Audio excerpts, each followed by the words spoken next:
آگے دیکھیے کہ کب نبی صلی اللہ علیہ وسلم قصر کیا کرتے تھے سفر میں، ڈسٹنس، فاصلہ کتنا ہونا چاہیے، اس میں بھی بڑی گنجائش رکھی گئی ہے۔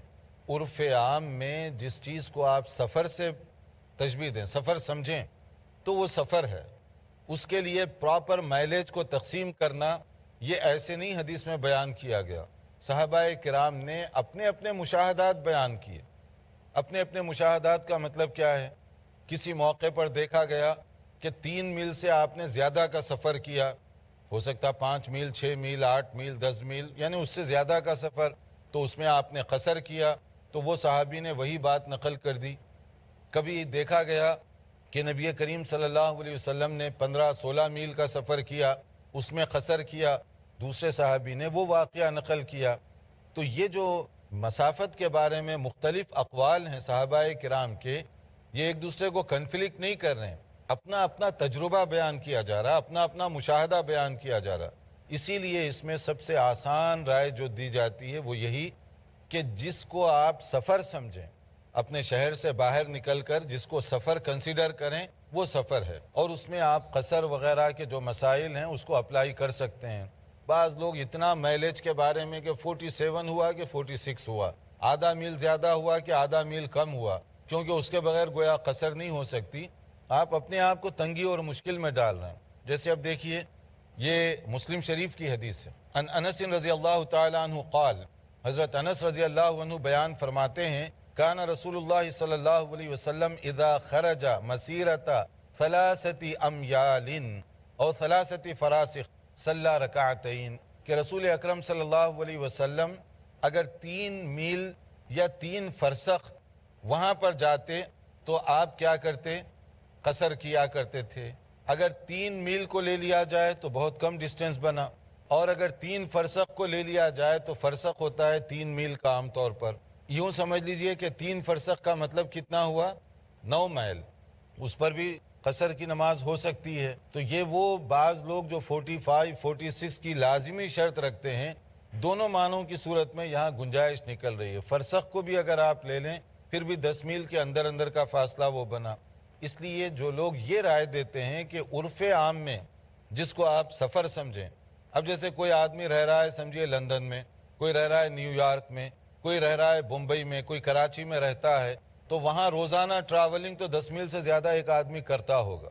جو کام کرنے والے ہیں اپنے گھر سے آفس میں جانے اور واپس آنے کا جو ہے روزانہ ان کو 20 میل سے زیادہ کا چکر پڑ جاتا ہے، تو وہ ہیں اپنے شہر ہی میں، تو کیا وہ قصر کریں گے؟ نہیں کر سکتے، کیونکہ آپ اپنے شہر میں ہیں۔ اگرچہ کہ گھر سے آفس کا فاصلہ آپ کے تقریباً 10 میل سے زیادہ ایک طرف کا بن رہا ہے، تو وہ آپ قصر نہیں کر سکتے، کیونکہ قصر اس وقت ہوگا جب آپ اپنے شہر سے باہر نکل گئے۔ کوئی آدمی بمبئی چھوڑ کر باہر نکل گیا، دوسرے علاقے کو گیا، اور اس کا اتنا ڈسٹینس ہو رہا ہے تو پھر وہ مسافر کنسیڈر ہوگا۔ کوئی کراچی چھوڑ کر باہر نکل گیا اور وہ پھر 12 میل یا اس سے زیادہ ہے، لیکن کراچی شہر کے اندر ہی رہے، تو وہ لوگ کام کرنے کے لیے روزانہ ان کو 15-20 میل کا سفر تو عام طور پہ کرنا پڑتا ہے، تو اس کو مسافر نہیں کہا جائے گا، کیونکہ وہ اپنے خود علاقے کے اندر ہے۔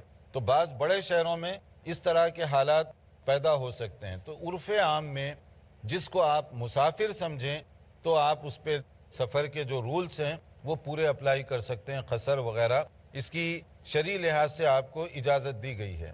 اب آپ دیکھیے اس کے بعد کہ مزید نبی کریم صلی اللہ علیہ وسلم کے ساتھ ایک اور تجربہ بتایا گیا صحابہ کرام کا۔ خرجنا مع رسول اللہ صلی اللہ علیہ وسلم من المدینۃ الی مکہ، نبی کریم صلی اللہ علیہ وسلم نے جب سفر فرمایا مدینہ منورہ سے مکہ مکرمہ، یہ تو لمبا ڈسٹینس ہے، تو اس میں کیا ہوا؟ فکان یصلی رکعتین رکعتین، تو آپ 2 رکعت ہی پڑھتے رہے۔ کب تک؟ حتی رجعنا الی المدینۃ، یہاں تک کہ آپ واپس مدینہ پہنچ گئے۔ صحیح بخاری کے یہ الفاظ ہیں، یعنی مدینہ منورہ سے روانہ ہوئے، سفر میں پورے کا پورا آپ مسافر تھے، پھر مکہ مکرمہ سے واپس آنے تک آپ مسافر ہی تھے، مدینہ پہنچنے تک آپ مسافر تھے۔ تو اس کے لیے سفر جتنے بھی دن، مثلا آپ یہ نہیں کہہ سکتے کہ 1 مہینے سے آپ سفر کر رہے ہیں لہٰذا اب قصر ختم ہو گئی۔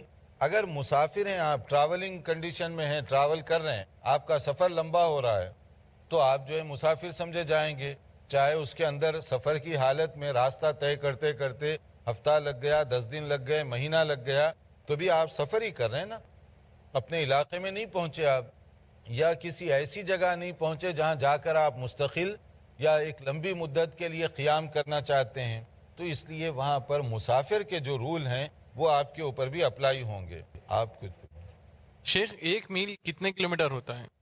دیکھیے، اس بارے میں جو ہے نا بعض لوگوں نے جو ہے اس کو بالکل اپنے فٹ سے بھی ناپا ہے، اور اس کو جو ہے بالش سے بھی ناپنے کی بعض لوگوں نے کوشش کی ہے، مگر ہم سمجھتے ہیں کہ اس میں سب سے زیادہ بہتر شکل یہ کہ موجودہ جو کیلکولیٹ کیا گیا ہے نا مختلف علاقوں کو، مائلیج وغیرہ، اسی کو کنسیڈر کیا جائے تو ہمارے لیے زیادہ بہتر ہے۔ بعض علماء نے اس پر بحث کی کہ مثلا اتنے بالش ہونا چاہیے یا اتنے میٹر ہونا چاہیے، مختلف لوگوں نے اس میں بحث کی ہے، مگر عمومی طور پر جس کو میل 1 میل ہم سمجھتے ہیں یا 1 کلومیٹر ہم سمجھتے ہیں، جیسے 8 کلومیٹر کے 5 میل بنتے ہیں، اس حساب سے اگر ہم کاؤنٹ کر لیں تو سب سے آسان طریقہ ہے۔